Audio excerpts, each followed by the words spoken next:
ಘನತ್ಯಾಜ್ಯ ವಿಲೇವಾರಿ ಗುತ್ತಿಗೆದಾರ ಚೆಲುವರಾಜ್ ಅವರಿಗೆ ಬೆದರಿಕೆ, ಜಾತಿ ನಿಂದನೆ ಮಾಡಿರುವ ಮತ್ತು ಮಹಿಳೆ ಮೇಲೆ ಅತ್ಯಾಚಾರ ಎಸಗಿರುವ ಆರೋಪ ಎದುರಿಸುತ್ತಿರುವ ರಾಜರಾಜೇಶ್ವರಿ ನಗರ ವಿಧಾನಸಭಾ ಕ್ಷೇತ್ರದ ಬಿಜೆಪಿ ಶಾಸಕ ಮುನಿರತ್ನಂ ಅವರಿಗೆ ಮತ್ತಷ್ಟು ಸಂಕಷ್ಟ ಎದುರಾಗಿದೆ. ಶಾಸಕರ ವಿರುದ್ಧ ಕೇಳಿ ಬಂದಿರುವ ಅತ್ಯಾಚಾರ ಪ್ರಕರಣದ ಸಾಕ್ಷಿಗಳಿಗೆ ಮುನಿರತ್ನ ಅವರ ಬೆಂಬಲಿಗರು ಬೆದರಿಕೆ ಹಾಕಿದ್ದಾರೆಂಬ ಆರೋಪಗಳು ಕೇಳಿಬಂದಿದ್ದು, ಈ ಕುರಿತು ಆಡಿಯೋ ಸಾಮಾಜಿಕ ಜಾಲತಾಣಗಳಲ್ಲಿ ವೈರಲ್ ಆಗ್ತಿದೆ.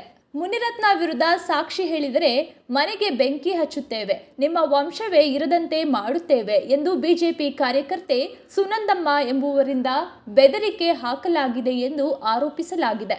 ಆರೋಪಿ ಸುನಂದಮ್ಮ ಹಾಗೂ ಬೆಂಬಲಿಗರು ಸಾಕ್ಷಿಯ ಮನೆಗೆ ಏಕಾಏಕಿ ನುಗ್ಗಿ ಸಂತ್ರಸ್ತೆಯ ಮಗನಿಗೆ ಬೆದರಿಕೆ ಹಾಕಿದ್ದಾರೆ ಎಂದು ಯಶವಂತಪುರ ಪೊಲೀಸ್ ಠಾಣೆಗೆ ಸಂತ್ರಸ್ತೆಯ ಮಗ ದೂರು ನೀಡಿದ್ದಾರೆ.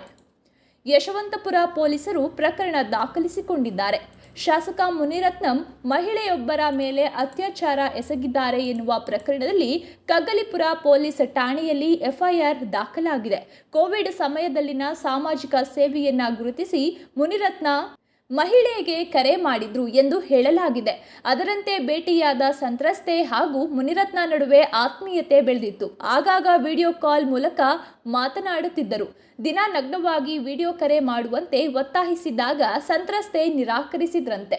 ಇದಕ್ಕೆ ಸಂತ್ರಸ್ತೆ ಆಕ್ಷೇಪಿಸಿದಾಗ ರಾಜಕೀಯಕ್ಕೆ ಬರಬೇಕಂದ್ರೆ ಇದೆಲ್ಲ ಕಾಮನ್ ಎಂದಿದ್ದಾರೆ. ನಾನು ಕಿರುಚಿಕೊಳ್ಳುತ್ತೇನೆ ಎಂದಾಗ ನಾನು ಶಾಸಕ, ಅಪಾರ ಬೆಂಬಲವಿದೆ, ಸುಮ್ಮನಿದ್ರೆ ಸರಿ, ಇಲ್ಲವಾದ್ರೆ ನಿನ್ನ ವಿರುದ್ಧವೇ ಕಂಪ್ಲೇಂಟ್ ನೀಡುತ್ತೇನೆ ಎಂದು ಹೆದರಿಸಿ ಮಹಿಳೆ ಮೇಲೆ ಅತ್ಯಾಚಾರ ಎಸಗಿದರು ಎಂದು ಆರೋಪಿಸಲಾಗಿದೆ.